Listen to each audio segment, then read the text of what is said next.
दोस्तों, मैं जयपाल सनेगी और आप देख रहे हैं राष्ट्र की धड़कन। अखिल भारतीय कांग्रेस के निर्देश पर हिंदी भवन सभागार जो कि लोहेनगर गाजियाबाद में स्थित है, भारत जोड़ो न्याय यात्रा के तहत कवि प्रदीप की जयंती पर ज्योत से ज्योत जलाते चलो के कार्यक्रम का आयोजन हुआ और इस कार्यक्रम में प्रदेश अध्यक्ष अजय राज से लेकर के कांग्रेस की जो पूर्व लोकसभा प्रत्याशी डॉली शर्मा जो कि राष्ट्रीय प्रवक्ता भी है कांग्रेस की, मौजूद रही। साथ में कई और दर्शक गणों से लेकर के और एक तरह से मुख्य कई और गणमान्य व्यक्ति भी मौजूद थे। मगर जो डॉली शर्मा ने ज्योत से ज्योत कार्यक्रम के तहत यानी जलाते चलो ज्योत से ज्योत जलाते चलो के कार्यक्रम के तहत जो क्षमा बांधा दर्शकों, हमेशा से प्रियंका जी की प्रशंसक रही थी, आज भी हूं। लेकिन जब भारत जोड़ो यात्रा में मैंने अपने नेता राहुल गांधी जी को करीब से देखा, रोज प्रेस नोट हम बनाते थे, रोज लिखते थे, वहां अंदर कमरे में जहां पर मीडिया नहीं होती थी हम लोग लिखते थे और हम देखते थे कि किस तरीके से राहुल गांधी जी एक एक जिले के जहां से यात्रा जाती थी और एक एक जिले के एक ऐसे जोश और जुनून जब किसी पार्टी के खास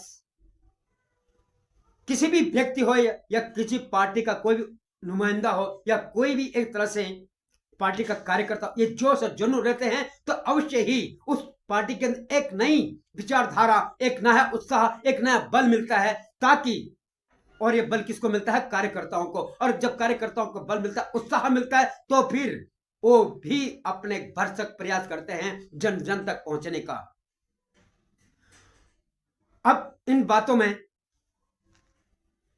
कितनी एक तरह से तोल मोल के बोल हैं, अब आप खुद सुन सकते हैं, जान सकते हैं उन्होंने क्या कहा और क्या एक तरह से ये पार्टी के लिए अगर कोई विपक्ष मजबूत होना भी जरूरी है। हम भी कहते हैं कि विपक्ष अगर मजबूत नहीं हुआ तो लोकतंत्र का एक तरह से कहीं ना कहीं कुछ ना कुछ तो असर पड़ता है लोकतंत्र पे भी, तो विपक्ष का मजबूत होना भी जरूरी है। मगर डॉली शर्मा ने क्या कहा आप एक खुद सुन सकते हैं, जान सकते हैं। मगर दोस्तों लाइक एंड सब्सक्राइब जरूर कीजिएगा, क्योंकि अगर उत्साह कहीं किसी में है तो उस उत्साह का एक तरह से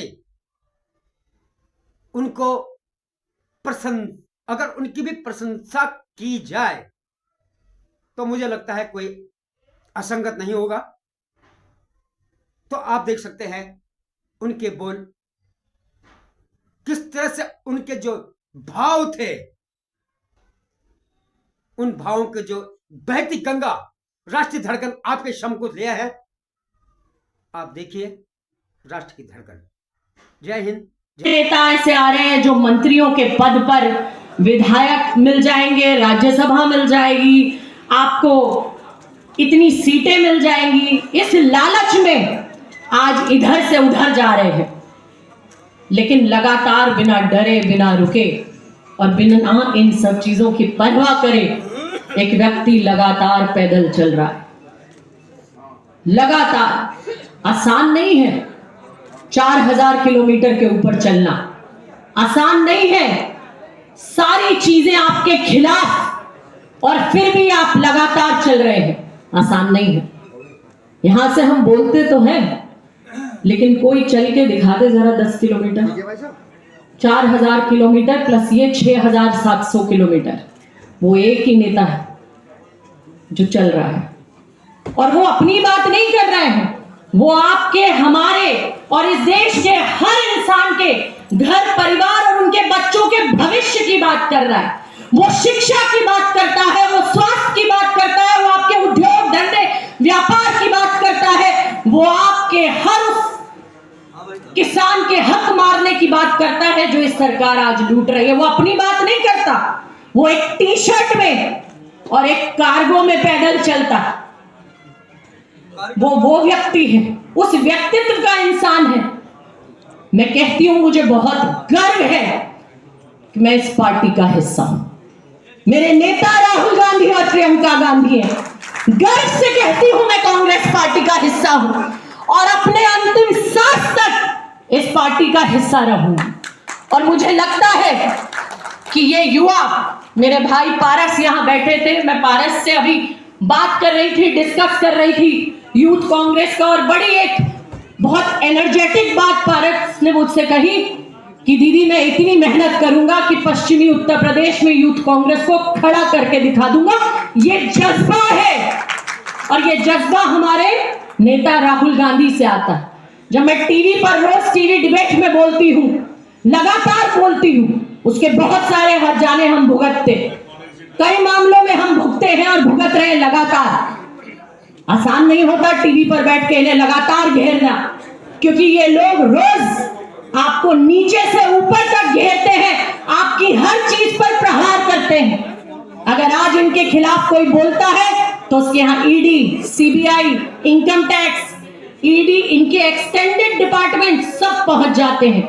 आप मुझे बताइए, नीतीश जी चले गए, बाकी सब डरे हुए हैं, जयंत जी कल चले गए, हमारे नेता ने 11-11 घंटे, 12-12 घंटे, 24-24 घंटे उस ईडी का लोहा लिया और निकलने के बाद ईडी के अफसरों ने उनसे पूछा कि आप विपासना करते हैं क्या? हम थक रहे थे लेकिन आप नहीं थक रहे थे। उन्होंने कहा आप अगले 24 घंटे भी मुझसे ऐसे ही सवाल पूछ लो, मैं थकूंगा नहीं, जो सवाल पूछना है पूछिए। क्या मोदी जी 12 घंटे बैठ सकते, 24 घंटे बैठ सकते? भारतीय जनता पार्टी का कोई नेता कश्मीर से कन्याकुमारी और इधर से इधर और